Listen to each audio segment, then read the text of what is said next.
Welcome you all today to the Election Commission of India's press conference for the announcement of the schedule for assembly elections to the Legislative Assembly of Bihar 2025. We have amongst us Honorable Chief Election Commissioner Shri Gyanesh Kumar Sir, Honorable Election Commissioner Dr. Sukhbir Singh Sandhu Sir, Honorable Election Commissioner Dr. Vivek Joshi Sir, Senior Deputy Election Commissioners Manish Garg Sir, Gyanesh Bharti Ji, Pawan Kumar Sharma Ji, Election Commissioners Yetru Ji, Sanjay Kumar Ji, Director General IT Seema Madam. Before we start, I'll just briefly let you know that what will be the format of our press conference. We'll start with the address and presentation by Honorable Chief Election Commissioner Sir. That will be followed by a question and answer session. For the question and answer session, as per our previous practice, we'll be taking questions in groups of 5, and then Honorable Chief Election Commissioner would be answering in those groups. Before you ask your question, I would request you to kindly introduce yourself and the name of the organization. Thank you all. I'll request you to put your mobile phones on the silent mode. Sir.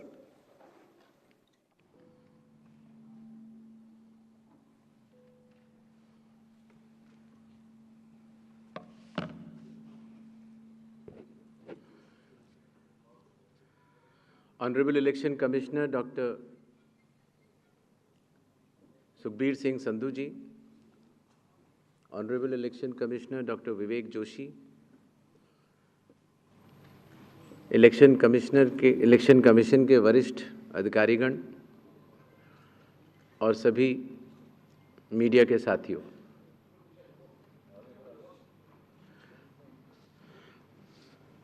आज आप सभी के माध्यम से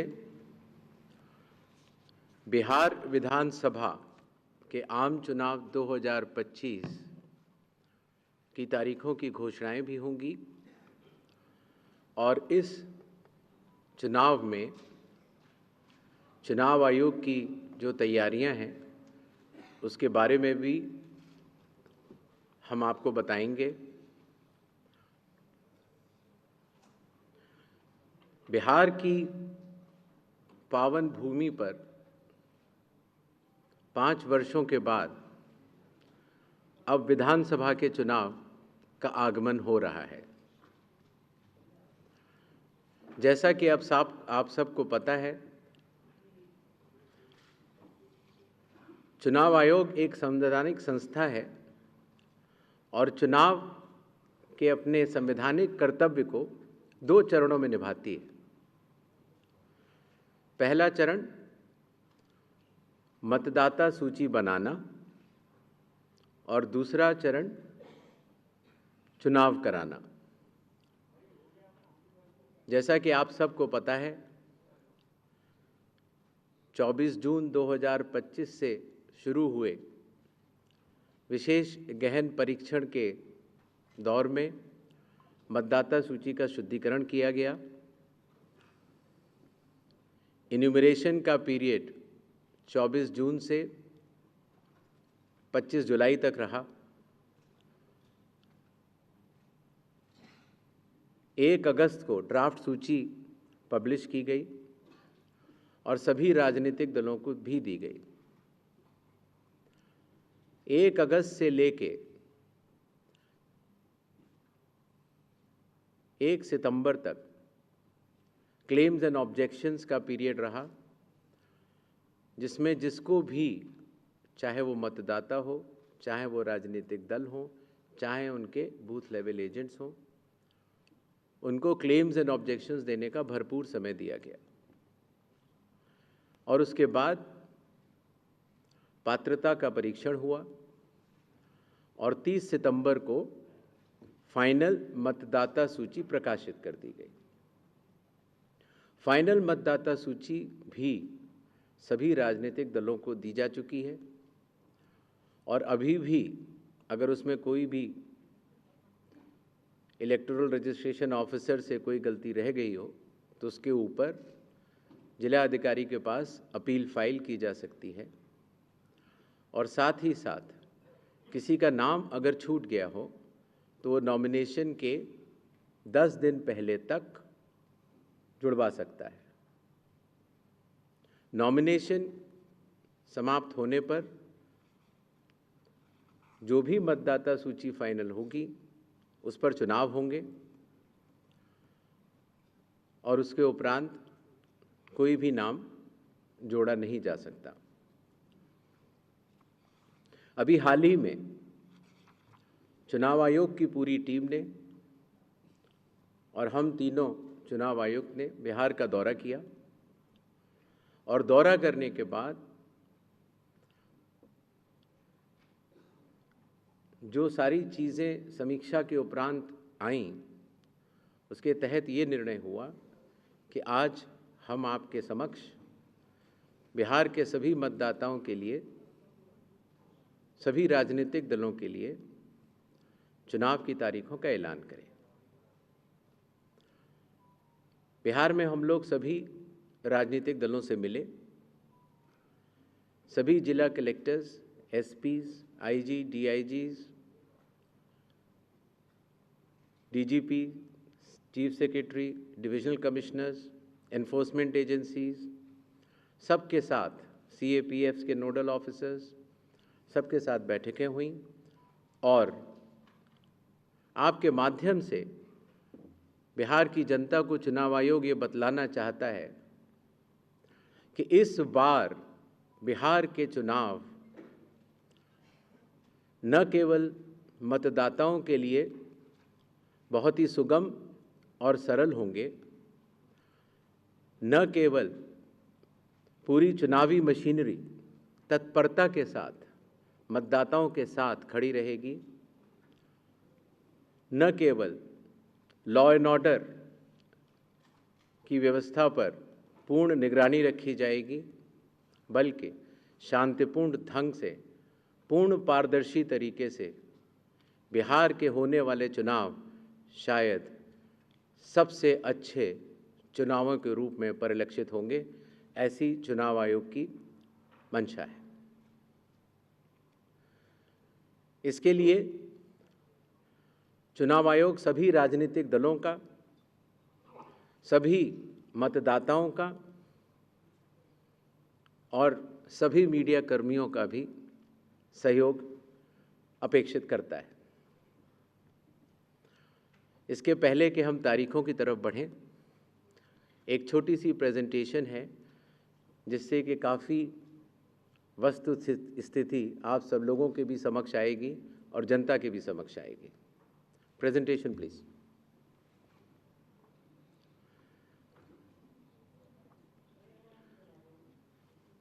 बिहार में कुल 243 विधानसभा क्षेत्र हैं। इसमें अनुसूचित जाति के लिए 38 और अनुसूचित जनजाति के लिए 2 रिजर्व्ड हैं। नेक्स्ट। एक ओवरव्यू अगर लिया जाए मतदाताओं का, तो कुल मतदाताओं की संख्या लगभग 7.42 करोड़ है, जिसमें कि मेल 3.92 और फीमेल 3.5 करोड़ हैं। सीनियर सिटीजन्स लगभग 4 लाख हैं। 100 वर्ष की आयु पूर्ण कर चुके मतदाता लगभग 14,000 हैं और फर्स्ट टाइम वोटर्स लगभग 14 लाख हैं। जैसा कि आप सबको विदित है, इस बार चुनाव आयोग ने मतदाताओं की सहूलियत के लिए, उनकी सुविधा के लिए हर मतदान केंद्र पर 1200 से ज़्यादा मतदाता न हो, ऐसा लक्ष्य रखा है। इसके चलते पोलिंग स्टेशंस की संख्या में वृद्धि हुई और अब बिहार में 90,712 पोलिंग स्टेशंस हैं। एवरेज वोटर्स पर पोलिंग स्टेशन लगभग 818। वुमेन मैनेज्ड 1044 और मॉडल पुलिस स्टेशन लगभग 1350। हर पोलिंग स्टेशन पर वेबकास्टिंग की व्यवस्था होगी, जिससे चुनावी प्रक्रिया के ऊपर वरिष्ठ अधिकारियों का पूरा निगरानी किया जा सके। बिहार में कुछ इंटरेस्टिंग चीज़ें भी हैं। दियारा रीजन में लगभग जो 250 पोलिंग स्टेशन हैं, वहाँ घोड़े से पेट्रोलिंग होती है और इसी तरीके से लगभग 197 पोलिंग स्टेशंस में नाव के ज़रिए पोलिंग पार्टीज जाती हैं।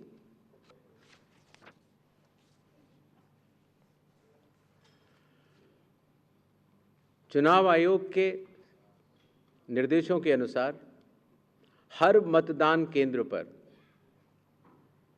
एश्योर्ड मिनिमम फैसिलिटीज़ प्रदान की जाएंगी, जिसमें कि पोल वॉलंटियर्स होंगे, हेल्प डेस्क होंगी, रैंप होगा, टॉयलेट्स होंगे, ड्रिंकिंग वाटर, साइनेजेस, लाइट की सही व्यवस्था और वोटर फैसिलिटेशन सेंटर। जो हमारे बुजुर्ग और दिव्यांग मतदाता हैं, उनकी सुविधा को ध्यान में रखते हुए पोलिंग स्टेशंस ग्राउंड फ्लोर पर होंगे। अगर रैंप है तो 1:12 के रेशियो में प्रॉपर ग्रेडियंट से बनेंगे। वॉलंटियर्स भी रहेंगे, व्हील चेयर की फैसिलिटीज़ भी दी जाएगी और अगर इनमें से कोई भी 85 प्लस के उम्र के अगर लोग हैं या 40% से ज़्यादा जिनकी डिसेबिलिटी है, अगर वो चाहें तो फॉर्म 12D भर सकते हैं और उसके उपरांत उन्हें होम वोटिंग की सुविधा भी दी जाएगी।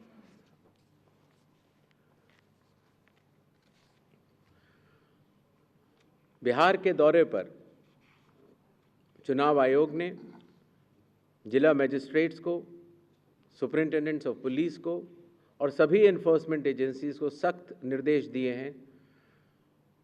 Zero tolerance to any violence, no scope for any kind of intimidation or threat to voters or candidates.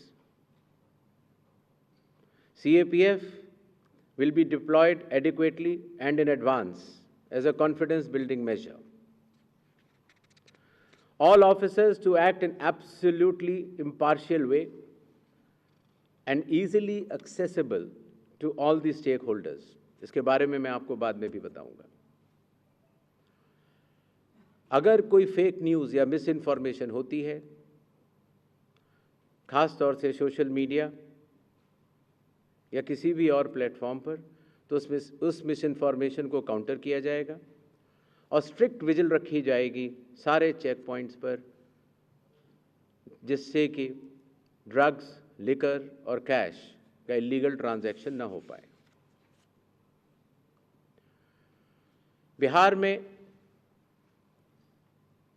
Bihar के पूरी चुनाव का तंत्र है, उसके साथ मिलकर बिहार के इन चुनावों में 17 नए इनिशिएटिव्स लिए जा रहे हैं, जो कि बिहार से शुरू होकर पूरे देश में लागू होंगे। चुनाव आयोग ने इसके ऊपर एक इनिशिएटिव के ऊपर काफ़ी चर्चा और इनकी प्रायोगिकता को देखते हुए ये कदम उठाया है और एक ऐतिहासिक कदम इसको माना जाएगा। ट्रेनिंग, पहली बार जो चुनाव आयोग का ट्रेनिंग इंस्टीट्यूट है, India international institute for democracy and election management, वहाँ पर बिहार के सभी बूथ लेवल एजेंट्स जो जिला स्तर के थे, बूथ लेवल एजेंट 1, उनकी ट्रेनिंग का आयोजन किया गया। इसी तरह से अब जहाँ जहाँ चुनाव होंगे वहाँ बूथ लेवल एजेंट्स 1 की भी ट्रेनिंग IIIDM द्वारिका में की जाएगी।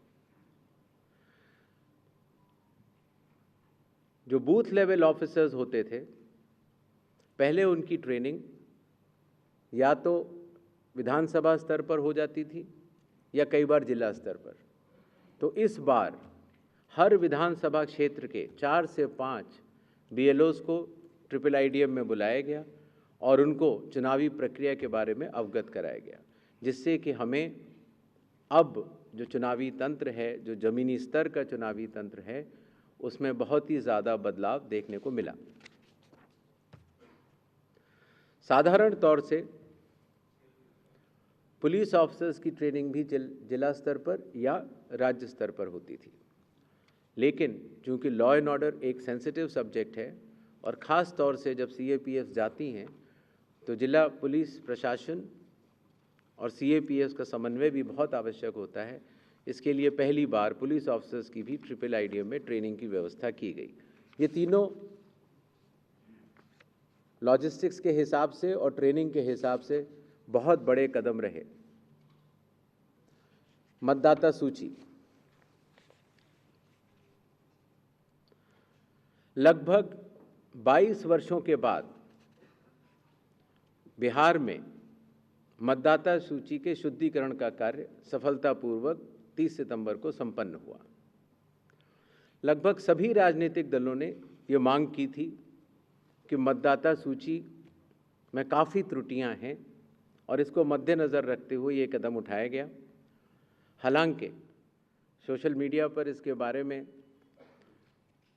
कुछ बढ़ चढ़कर कहा गया, लेकिन सत्यता ये है कि आज की तारीख में बिहार के 243 इलेक्टोरल रजिस्ट्रेशन ऑफिसर्स ने 90,000 बूथ लेवल ऑफिसर्स के साथ मिलकर 1.6 लाख बूथ लेवल एजेंट्स, जो कि 12 मान्यता प्राप्त राजनीतिक दलों ने नियुक्त किए थे, उनके साथ मिलकर इस सूची को शुद्ध करने का बहुत ही सराहनीय काम किया है और बिहार ने देश को ये राह दिखाई है। चूंकि विशेष गहन परीक्षण में काफ़ी मेहनत ज़मीनी स्तर के अधिकारियों को करनी पड़ी, तो जो रिन्यूमरेशन था, जो BLOs का था और जो बाकी अधिकारियों का था, उसको भी कई वर्षों के बाद बढ़ाया गया और ख़ास तौर से EROs और AEROs का ऑनरेरियम तो पहली बार दिया गया।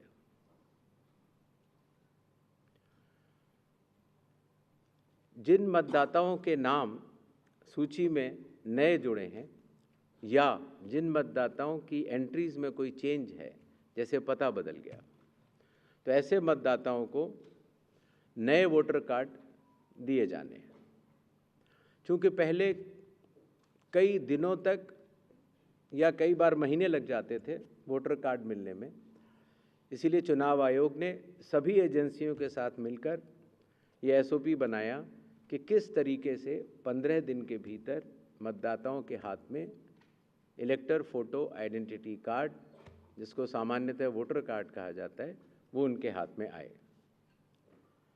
इसी तरीके से जो हमारे बूथ लेवल ऑफिसर्स हैं, जब वो मतदाताओं के घर घर जाते हैं तो उनको भी पहचान पत्र पहली बार चुनाव आयोग ने डिज़ाइन भी किया और उनको दिया भी। कंडक्ट ऑफ इलेक्शंस जो आने वाला है,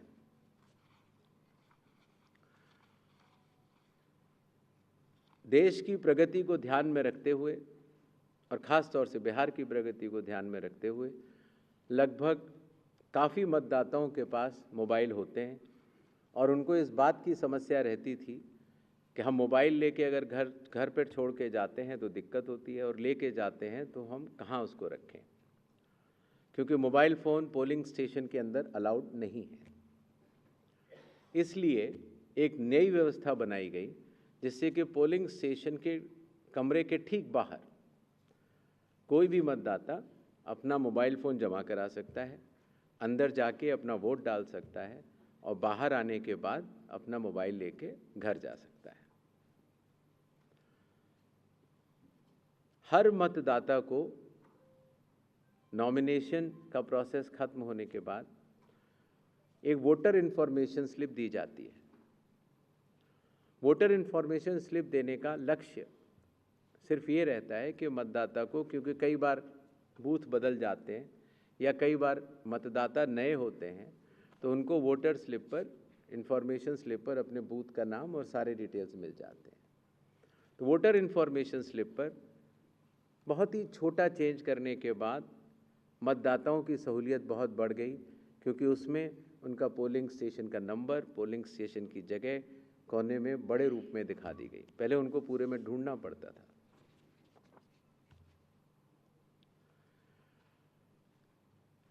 चुनाव आयोग की लगभग विगत कई वर्षों से एक एक करके ऐप्स बनती चली गई और लगभग 40 ऐप्स आज की तारीख में चुनाव आयोग के पास हैं। तो इन सबको एक जगह समन्वित करते हुए, क्योंकि हर मतदाता या हर स्टेक होल्डर हर 40 ऐप को डाउनलोड नहीं कर सकता, तो ECI नेट जैसी मदर ऑफ ऑल ऐप्स का एक लक्ष्य रखा गया और ECI नेट में अब धीरे धीरे करके सारी ऐप्स आ चुकी हैं और इसका प्रोग्रेसिव इम्प्लीमेंटेशन भी वन स्टॉप डिजिटल प्लेटफॉर्म के रूप में बिहार से शुरू होगा। पोलिंग स्टेशन में मैं आपको बता चुका हूं, जिससे कि क्यूज़ लंबी न हो और मतदान के समय में मतदाताओं को सहूलियत भी रहे और ख़ास तौर से मतदान के आखिरी घंटों में ज़्यादा भीड़ न हो, इसके लिए संख्या 1200 निर्धारित की गई। कैंडिडेट्स के बूथ पहले मतदान केंद्र से काफ़ी दूर तक लगाए जाने के निर्देश थे, जिससे कि कैंडिडेट्स को भी और मतदाताओं को भी काफ़ी असहूलियत होती थी। और इसीलिए जो पॉलिटिकल पार्टीज़ के संग ज़मीनी स्तर पर EROs की मीटिंग हुई, DMs की मीटिंग हुई, CEOs की मीटिंग हुई, उनसे मिले सुझावों के अनुरूप लोक प्रतिनिधित्व कानून के अनुरूप 100 मीटर की दूरी तक हर कैंडिडेट अगर चाहे तो अपने बूथ्स लगा सकता है। चुनावी प्रक्रिया पारदर्शी हो, उसकी पूर्ण निगरानी हो, ERO भी उसको देख पाएँ और कोई भी अगर गलती पाए जाए तो उसके खिलाफ एक्शन भी लिया जा सके। इसके लिए पहले लगभग 50% प्लस पोलिंग स्टेशंस में वेबकास्टिंग होती थी और अब इसको 100% पोलिंग स्टेशंस में लागू कर दिया गया है, जिससे कि निगरानी तंत्र के लिए सुगमता होगी।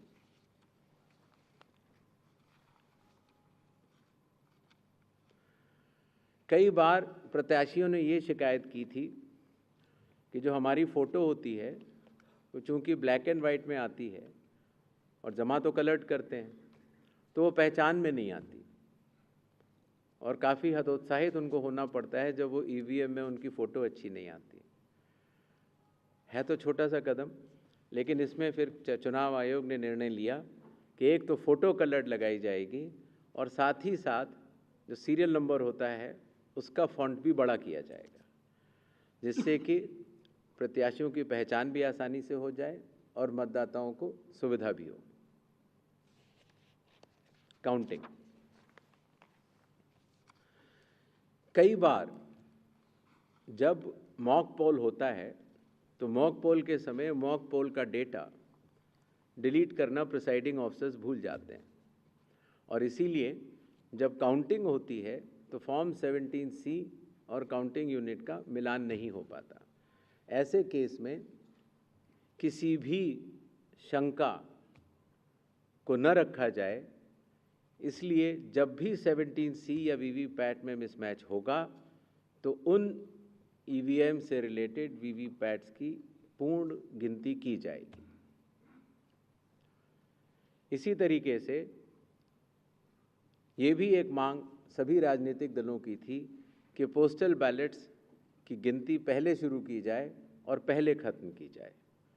तो इसलिए चुनाव आयोग ने पारदर्शिता के लिए भी और इसके लिए भी, जिससे कि पोस्टल बैलेट्स पर पूर्ण ध्यान दिया जाए उनकी गिनती पर और कोई जल्दबाजी भी न की जाए, तो ईवीएम के लास्ट 2 राउंड से पहले पोस्टल बैलेट की गिनती समाप्त करना अनिवार्य होगा।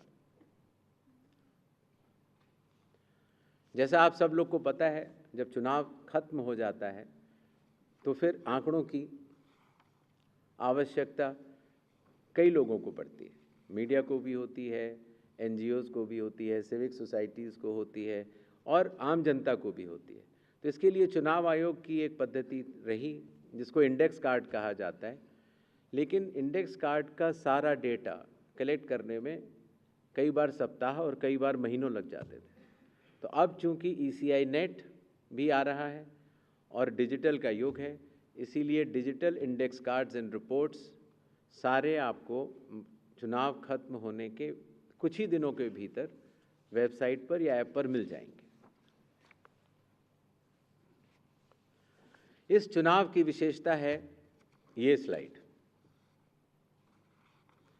The entire election machinery of Bihar is just a call away. अर्थात अगर कोई भी मतदाता या कोई भी व्यक्ति ECI नेट ऐप को डाउनलोड करता है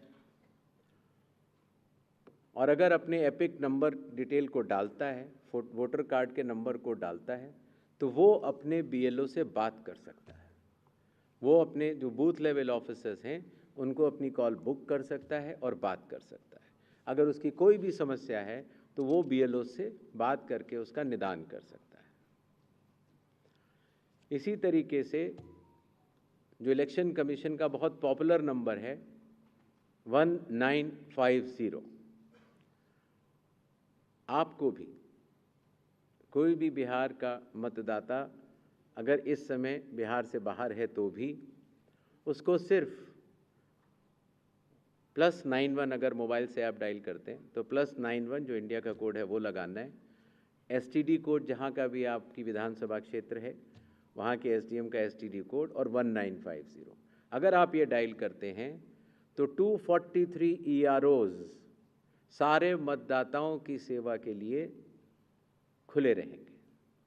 इसी तरीके से अगर आपको ERO के कॉल सेंटर से संतुष्टि नहीं मिलती है तो 38 DMs के यहाँ भी आप 1950 पे कॉल कर सकते हैं और पटना में CO के यहाँ भी कॉल कर सकते हैं। ये एक बहुत बड़ी व्यवस्था है जिसको कि लॉजिस्टिकली पूरा सही से बना दिया गया है और आशा है इस सुविधा के बाद शायद दुनिया का शायद ही ऐसा कोई चुनाव होगा जिसमें कि 90,712 BLOs, 243 EROs, 38 DEOs और CO स्वयं मतदाताओं के लिए किसी भी दिक्कत अगर उनको आ रही है या ग्रीवेंस है उसके लिए सचेत रहेंगे। नेक्स्ट, ये भी बिहार में पहली बार हो रहा है। पहले जो ऑब्जर्वर्स हम लगाते थे कुछ असेंबलीज को मिलाकर लगा देते थे, लेकिन अब 243 असेंबलीज में 243 जनरल ऑब्जर्वर्स होंगे जो कि विभिन्न राज्यों से वरिष्ठ IAS अधिकारी नामित किए गए हैं जो कि बिहार के रहने वाले नहीं हैं। इसी तरीके से जो लॉ एंड ऑर्डर के लिए जो पुलिस ऑब्जर्वर्स हैं वो हर ज़िले में एक होंगे और एक्सपेंडिचर ऑब्जर्वर्स को हम लोगों ने चुनाव आयोग ने कुछ असेंबलीज को मिला के नामित किया है। इन ऑब्जर्वर्स के फ़ोन नंबर भी और असेंबली किस असेंबली से हैं वो आपको ECI नेट पर भी मिल जाएंगे और वेबसाइट पर भी मिल जाएंगे, जिससे कि अगर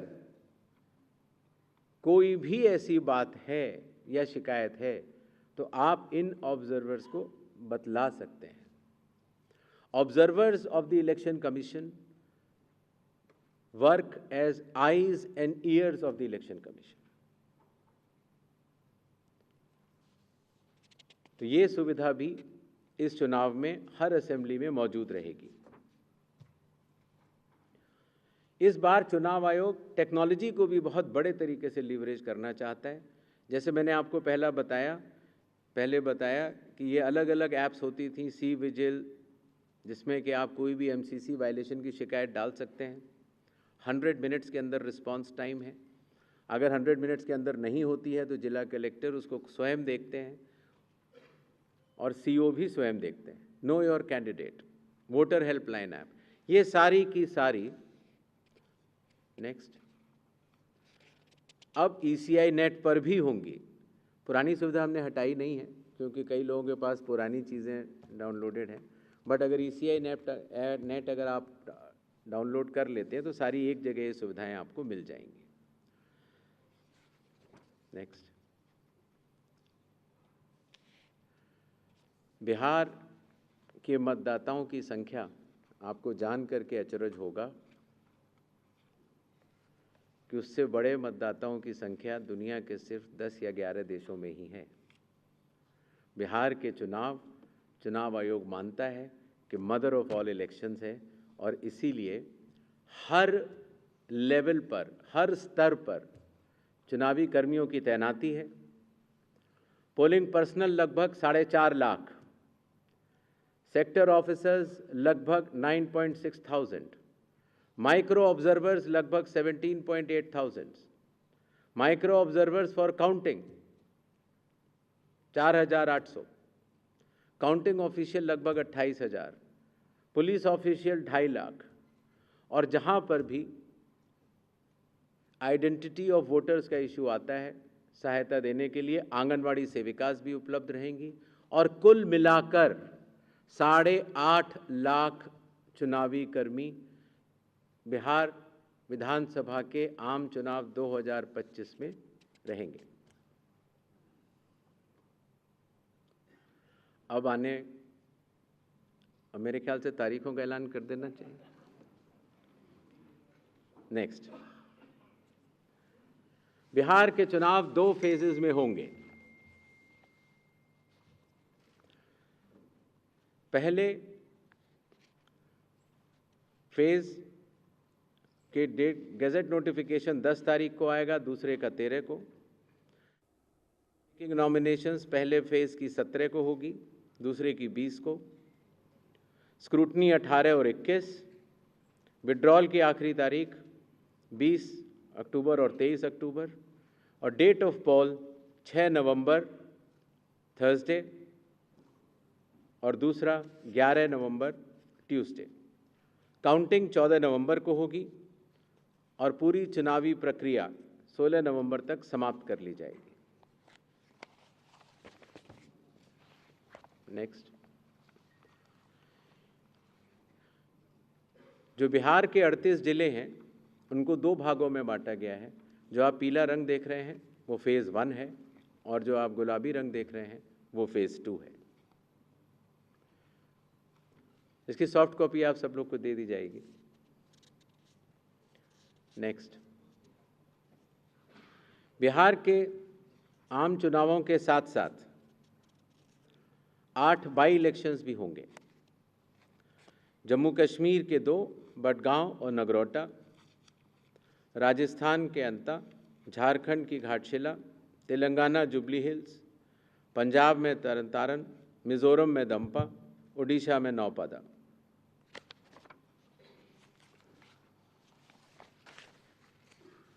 इनकी तारीखें भी अलग अलग कॉन्स्टिट्यूंसी के हिसाब से यहाँ पर दी गई हैं।